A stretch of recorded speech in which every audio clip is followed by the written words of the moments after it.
Get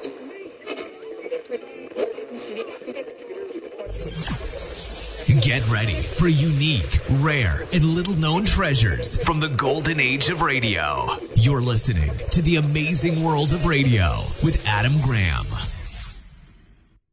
Welcome to The Amazing World of Radio. From Boise, Idaho, this is your host, Adam Graham. We continue our series, Men of a Thousand Voices, with an episode of The Player, starring Paul Frees. This aired sometime in 1948, and the title is Mirage. The small African seaport of Barder sweltered in the hot tropical sun. The beehive-shaped homes and granaries of the native Senegalese showed hard and black in the little village's skyline, topped only by the white tower, the refuge of the Holy Mother, the village's little sanctuary, the only structural evidence of the culture of another world. To the two men sitting in the office of the Barder trading post, the white tower of the sanctuary shimmered and moved in heat waves, almost disappearing and then returning, moving out of focus and then back, tantalizing the eyes, almost like a mirage.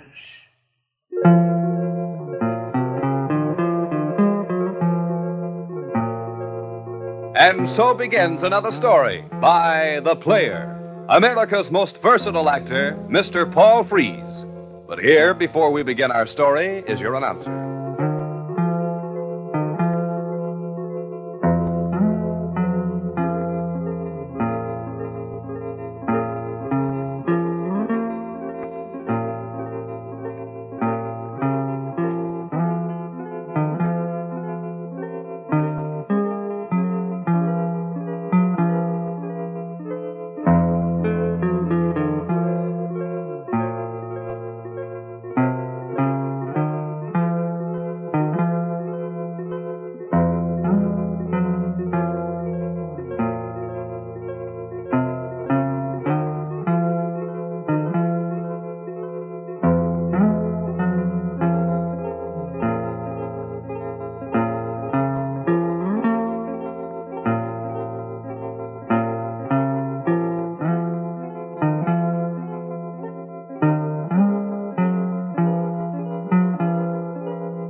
And here is your star, the player, Mr. Paul Frees.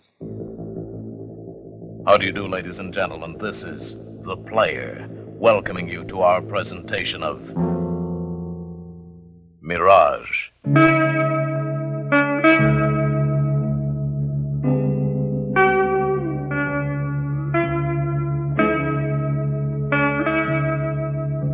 The two men sat in the trading post office looking out on the dirty brown village. Neither spoke for a moment. Then the little man with the sharp black eyes turned to his heavy-set companion. Well, Graf, I assume you'd like to know the details of my proposition. Yeah, I have always found it important. Well, in my last trip to the interior, I discovered a new and valuable goldfield near White Mountain. I see. But what proof do you give? Oh, you've seen the essays. Of course I have. But where do the essays come from? That is the detail which I must know. Graf, you and I both know there isn't a property in the territory which can produce ore to assay like the sample showed you. Providing what you say is so, what is it you want from me? I want two things, Graf. First, I need money for the original development. Original developments are expensive. What do you offer me? I offer you 50% of the value of the holdings. 50%? Oh, this is not enough. But look, Graf, I've worked and slaved and sweated for this claim. I've grown into an old man looking for it, an old man at 35. Come on, be reasonable. Oh, I'm sorry, Becker. It must be 70% with no division of profits until my original investment in the property is back in my pocket. Becker knew he was forced to accept the other man's terms, no matter what they were. He spoke slowly. Okay, Graf. You got yourself an agreement. And now that we have the first detail settled, what is the second, eh? The second is that we must take possession of the property immediately. But You said that you have already filed claims. I have. But this mine's too valuable. To protect our interests, we shouldn't lose a day. We should take possession immediately. Once we begin development, we're safe. I see. Well, then we must take the next boat to Cape Race. From there, the trip up the river will make it easy. There won't be a boat for Cape Race in a month. We can't wait that long. Well, then what do you suggest? I suggest we leave here immediately. But this is dangerous country between here and White Mountain. It is uncharted. It'd be much safer to wait and leave from Cape Race. Yeah, safer for us, perhaps. But I'm afraid we can't afford to wait. But what about a safari? Could it be arranged? You know that's an impossibility. The natives are superstitious about this country. Superstitious? Huh? And why? Mirage. Yeah, this is the land of mirages. Oh, the natives are fools. Then it is you and me, Becker. Yeah, Graf. You and me. And I might add, you have chosen wisely for your partner, Becker. When you went up from Cape Race, that was simple. But going through from here, it is something else. The jungle here is unexplored. We have no landmarks to follow. The Mirage makes it only that much more difficult. But with this, I will get us through to White Mountain. Graf held up a fine bronze compass. This will be our directional finder. Yeah. When do we start? We can get our packs and supplies ready today. We will start tomorrow. The following morning, the two men took a last look at the mud houses and the dirty bay waters of Barter that topped the palisade at the edge of the jungle, and then they disappeared into the tall grass. The trip from Barter to the mountain was a dangerous one, not because of the terrain, but because of the mirages and the possibility of getting lost. But Becker knew that Graf would get them through. That was the important thing. The first day passed without eventuality. But on the second day out of Barter, the sun broke in blazing fury, and as the two men toiled along, tempers became shorter and shorter. At noon, they reached the muddy waters of a small stream and picked their way down slowly to where the bridgeway of rocks formed a natural crossing. They were halfway across when suddenly, without warning, Becker lost his footing and tumbled headlong into the brown water. Help! Graf! Help! Here, grab my hand. My hand, you fool! Ah, now you have done it. You lost one of the water bags. Doomkop, you fool! I'm sorry. Sorry for being clumsy? That water feels so cool. Ah, you. Come on before you fall in again. Graf led the way, and the two men continued their march. It was late that afternoon when Becker began to lag behind. And when they camped that night, Graf could see the unmistakable signs of fever in the glazed eyes and trembling hands of his partner. Evidently, the tumble into the stream had done it. Graf cursed him silently for that and was glad that they only had one more day of the journey. The following morning, Becker rose pale and white, and the heavy man was forced to take most of his burden on his own shoulders. The little man stopped for frequent rest, and the delay added to Graf's anger. He began to regret the fact that he'd pulled Becker out of the stream. The day grew hotter and hotter, and the extra burden on his shoulders became heavier and heavier. Becker kept crying for water, and they had little enough to get them to White Mountain. And then suddenly they began to see the mirages, the ones which the natives feared so much. First, there was a herd of wild beasts, clear and distinct, covered only by the heat waves. Then the herd disappeared as if by some magic hand. Just after noon, Graf saw a lake, cool and glistening out of the wasteland. Becker cried out for the water he saw, and then moaned as it vanished. By this time, he was completely out of his head, raving. Slowly, a plan began to grow in the heavy man. Becker was delaying them. The one water bag was nearly empty. There was just enough to get strong men to White Mountain. Graf knew where the mine was. He could start the development alone.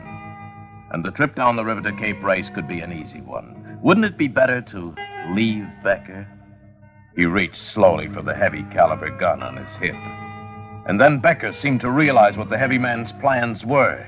And he was upon Graf before he could pull out the gun, a glistening hunting knife in his hand. The knife flashed in the sun as they met, and Becker drove it home with maniacal fury.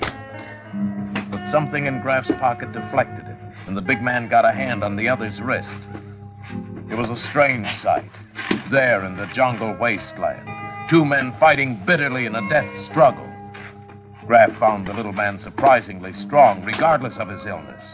But soon he began to weaken, and with a crashing blow, Graff sent him sprawling into the sand. There was blood on the little man's mouth. He looked up at Graff, pitiful appeal in his eyes, which the other man didn't see. Graff freed the automatic from his holster. Oh! 3 quick shots, and it was over. Graff assembled the packs and then discovered with dismay that the ground under one of them was damp. One bullet from his gun had pierced the last water bag. A wave of apprehension came over him, but then he looked ahead at White Mountain and his fears quieted. There was water there. He could make it. He moistened his lips in the damp sand and then picked up his packs and started off.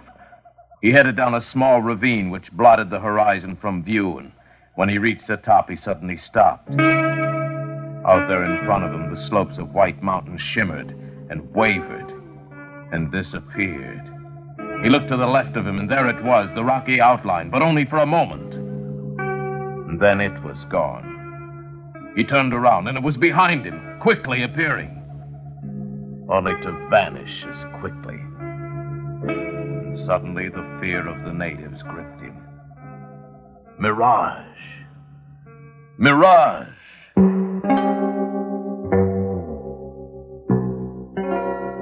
His hot lips spoke the word, and his whole body trembled. Mirage. But then he knew he mustn't lose his head. They had been in the jungle 3 days. White Mountain was near. It must be near. Only a few hours away at the most, and all he needed was the direction. He reached quickly into his breast pocket to pull out the compass. He looked at it slowly, comprehendingly. It was torn and twisted and bent.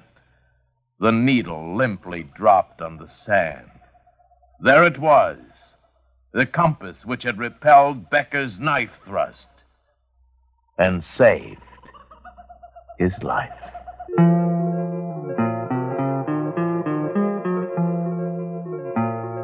And so ends another story by The Player, starring your one-man theater, Paul Frees, who portrays all of the parts. Mr. Frees will return in just a moment after a few words from your announcer.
Mirage was written by Rich Hall and produced by Sam Kerner, with music composed and performed by Rami Idris. Special effects by Fred Cole. Your announcer was Gary Goodwin. Won't you join us again when we present another exciting story for your entertainment? This is The Player. Paul Frees saying goodbye. Until next we meet.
Welcome back. Well, as expected, the only real big difference between the player and the Studio X is just the different announcer.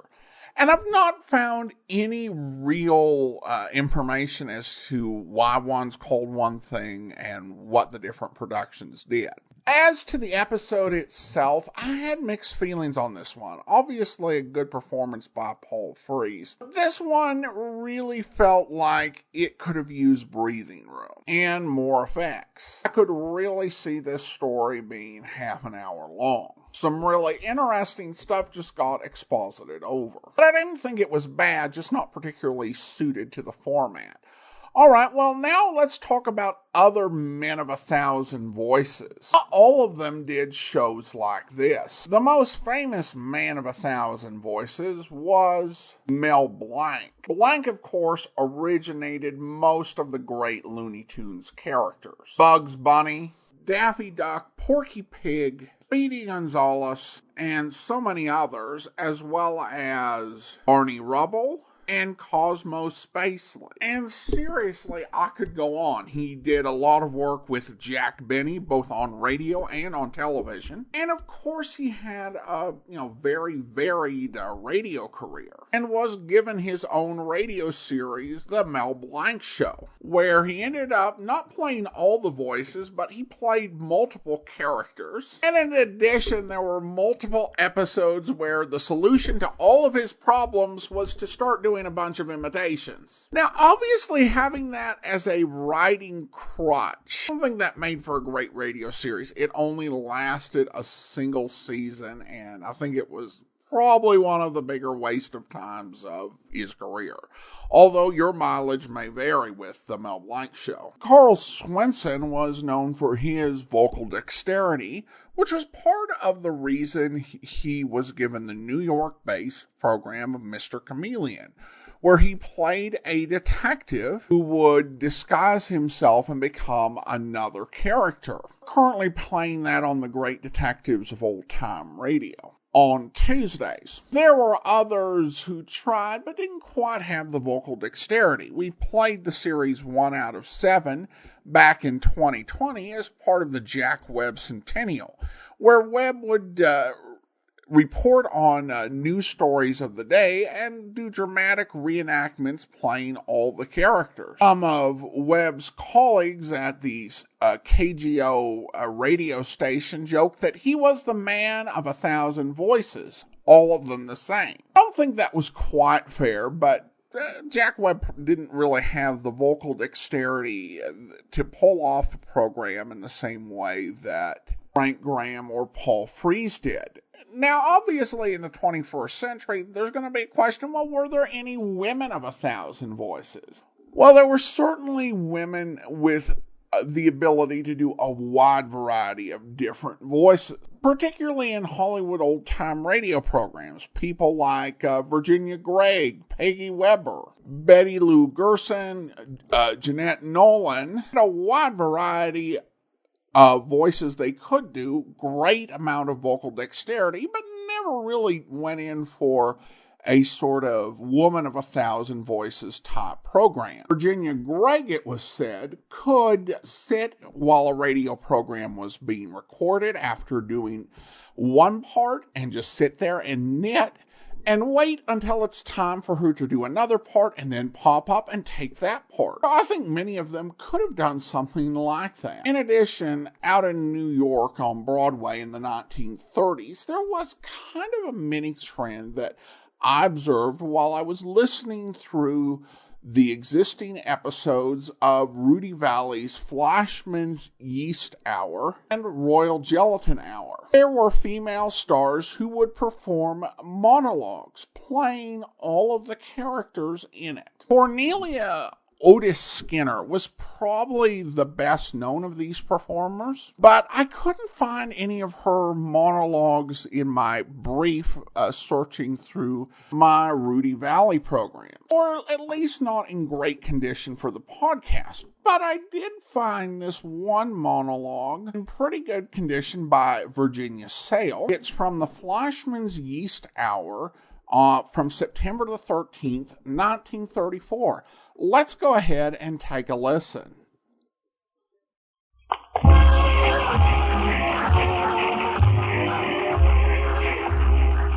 The scene, the promenade deck, the SS Megantic, homeward bound after a Mediterranean cruise. It is the last night of the voyage, a night marvelously well supplied with moonlight. A boy and a girl are alone on deck, watching the moon's reflection in the calm sea and listening to the music of an orchestra in the nearby ballroom. Oh, this is better. You don't mind my dragging you out here, do you, Ronald? I simply couldn't stand that stuffy ballroom another minute. What a gorgeous moon. You know, I can't believe we'll be back in New York tomorrow morning. The time has gone so quickly. Oh, well, I'm glad I met you, Ronald. Oh, you're sweet to say that. Thank you. Well, I think you look rather handsome yourself tonight, dear.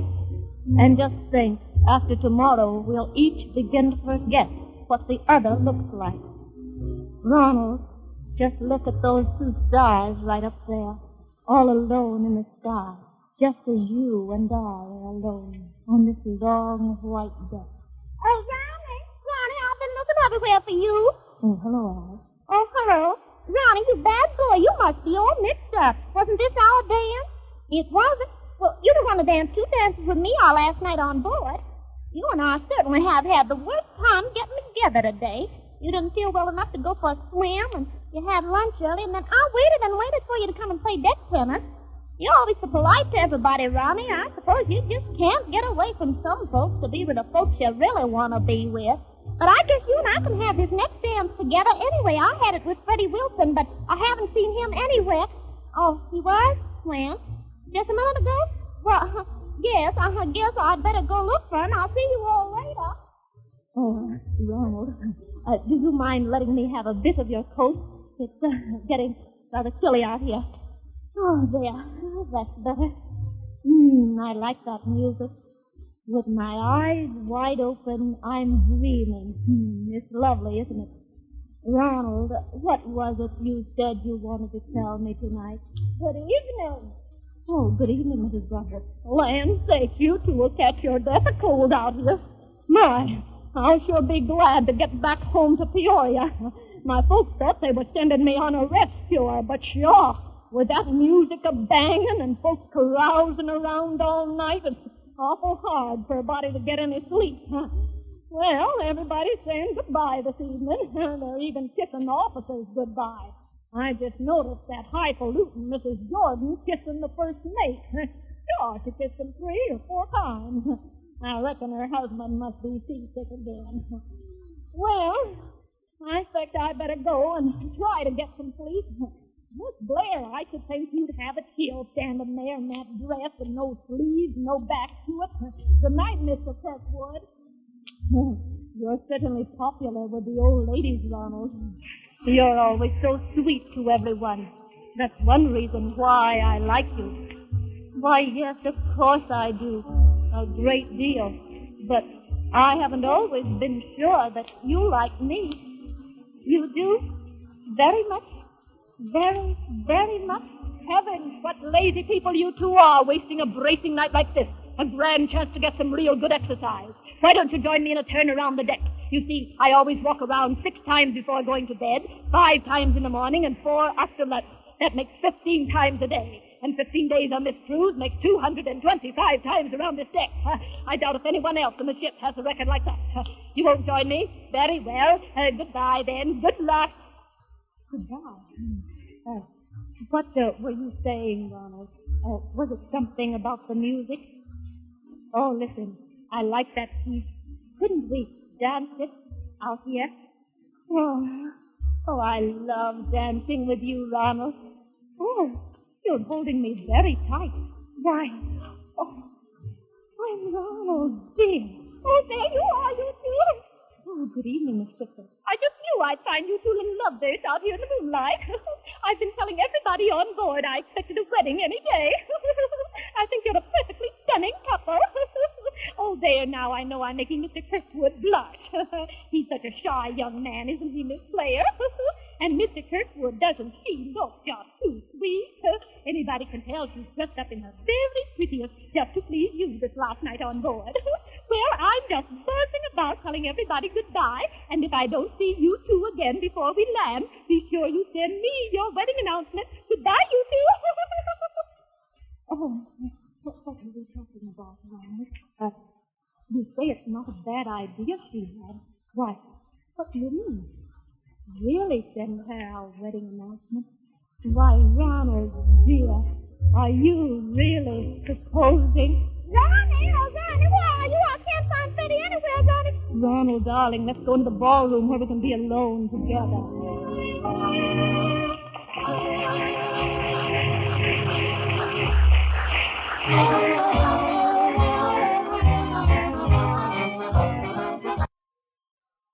Welcome back. Well, it was a pretty simple plot, but I thought it was very well performed. If I had it known better, I wouldn't have noticed that it was just one woman working. So some great vocal dexterity in that particular role. And there were others in the Flashman run, but I think you get an idea. This was a type of performance usually done on stage. So this type of thing, particularly when it was done by someone like Cornelia Otis Skinner, was being transported from the stage to radio. And you can still find, on occasion, actors and actresses who do these sort of one-person programs, in terms of monologues, but you have to be very good at learning the lines and the vocal dexterity, and it's a very niche audience for that sort of thing, particularly if you're not a well-known celebrity. Like, I think that there are some performers people would come out for, even if they were not generally into monologues. It's definitely an art form, and I hope you enjoyed that little extra peek. I do have one show-related announcement. I'd mentioned that we were going to do 13 episodes or 13 weeks on this program. I'm actually going to change that to 12 weeks. I'm going to have a double episode, so we're not going to reduce the number of episodes you're going to hear. But we'll have 1 week where we play an episode of Nightcap Yarns and an episode of one of Paul Frees' programs. And this will also be podcast over on the Great Detectives program to kind of promote what we're doing over here. I'm still working out the timing, but I just thought I'd let you know. All right, well, that will do it for today. If you do have a comment, email it to me, box13@greatdetectives.net. Join us back here next week for Nightcap Yarns. In the meantime, do send your comments to box13@greatdetectives.net. From Boise, Idaho, this is your host, Adam Graham, signing off.